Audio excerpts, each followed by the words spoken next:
नमस्कार दोस्तों, एक और बेहतरीन गवर्नमेंट जॉब अपडेट के साथ आपके समक्ष हाजिर हूँ।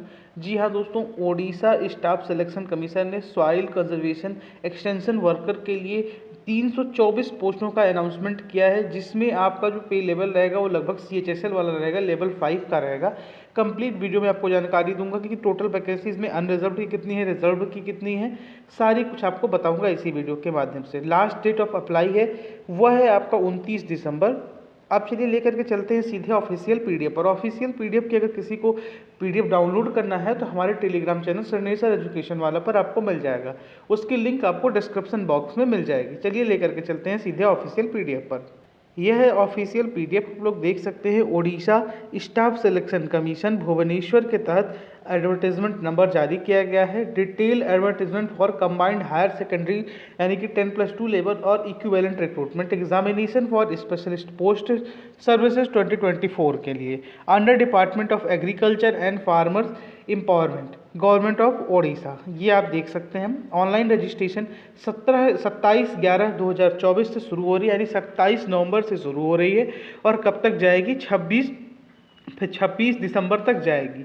Submission of online application form 27 से लेकर के 29 तक। Submission of online application form 27 से लेकर के 29 फरवरी तक जाएगी। रजिस्ट्रेशन 26 फरवरी को बंद हो जाएंगे। फॉर्म को फाइनल सबमिट करने के लिए आपको 29 तारीख तक की डेट दी गई है। डेट ऑफ एडिट मतलब अगर आपने फॉर्म को रजिस्टर ही नहीं किया है आपने ओडिशा स्टाफ सिलेक्शन कमीशन की वेबसाइट पर जाकर के, तो आप लोग 26 के बाद नहीं कर सकते। सिंपल सा गणित है कि 26 से पहले निपटा लो। उसके बाद अगर आपको कुछ बचा है तो आप लोग करेक्शन करना या जो भी होता है फाइनल प्रोसेस आप कर सकते हैं, लेकिन आपको रजिस्ट्रेशन, आपका मोबाइल नंबर, ईमेल आईडी, ये सब वेरीफाई 26 से पहले करा लेना है। Date of editing online application form यह 1/1/2025 यानी 1 जनवरी 2025 तक रखा गया है। मोड ऑफ एप्लीकेशन जो है आप लोग www.ossc यानी कि ossc.gov.in पर जाकर के डाउनलोड किया, वहाँ से फॉर्म फिल कर सकते हैं। क्लियरली मेंशन है कि no physical copy, hard copy of the online application form needs to be submitted by the applicants. कोई भी हार्ड कॉपी आपको सबमिट करने की जरूरत नहीं, आप लोग ऑनलाइन फॉर्म फिल कर सकते हैं।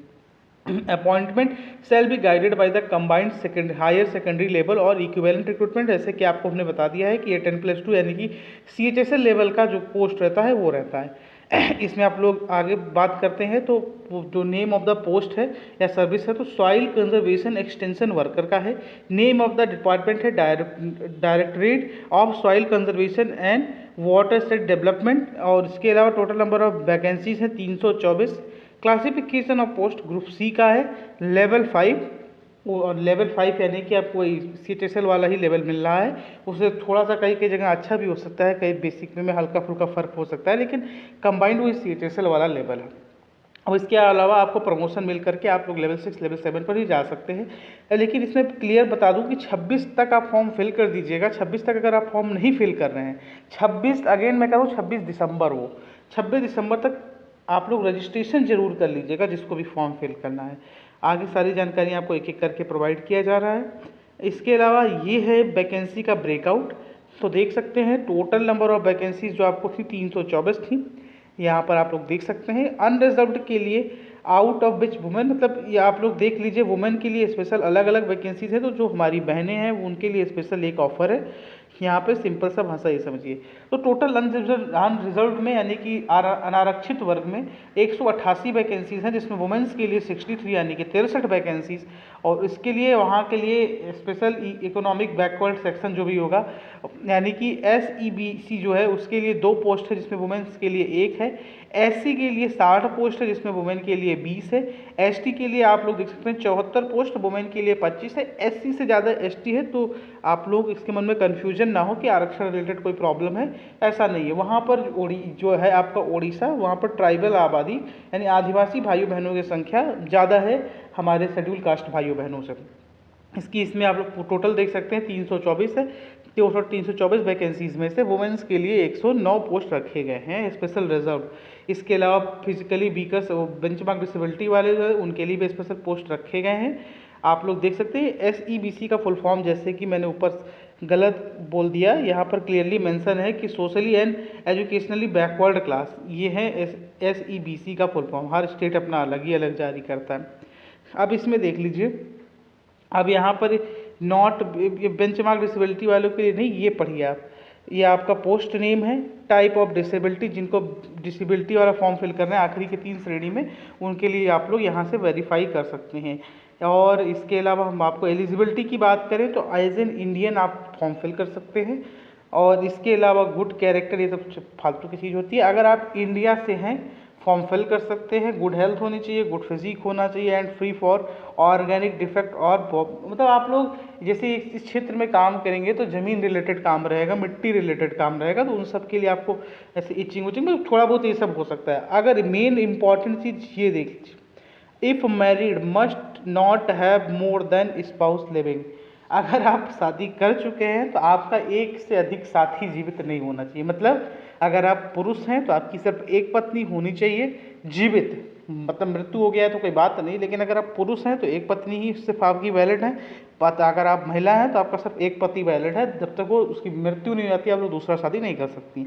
अगर आपने दूसरी शादी भी कर ली है, फर्स्ट पति जीवित है, तो इसके हिसाब से तो आप फॉर्म नहीं फिल कर सकते, क्योंकि यहाँ लिखा है if married must not have more than one spouse living.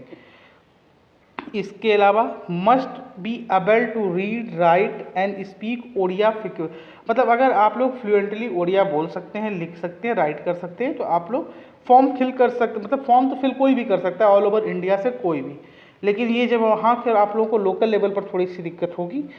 तो देखिए फॉर्म फिल कर दीजिएगा, अगर आपको फॉर्म फिल करना है तो इसमें ओडिया में टिक कर दीजिएगा। लेकिन ओडिया में टिक करने से क्या होगा वो भी आपको आगे बताता हूँ। Must have passed middle school examination with Odia as a language, Odia आपका लैंग्वेज होना चाहिए। या तो must have passed higher secondary class examination or equivalent examination with Odia as a medium of examination in non language subject. या तो Odia language subject रहना चाहिए या नॉन लैंग्वेज, या तो must have passed in Odia language subject in the final examination of class A7 or above from the educational institution recognized by government of Odisha or the central government. Central government के through भी आप इसको पास कर सकते हैं, यानी कि CBSE और ICSE भी इसमें वैलिड है। Must have pass test in Odia in middle English school standard conducted by the school and mass education department government of Odisha.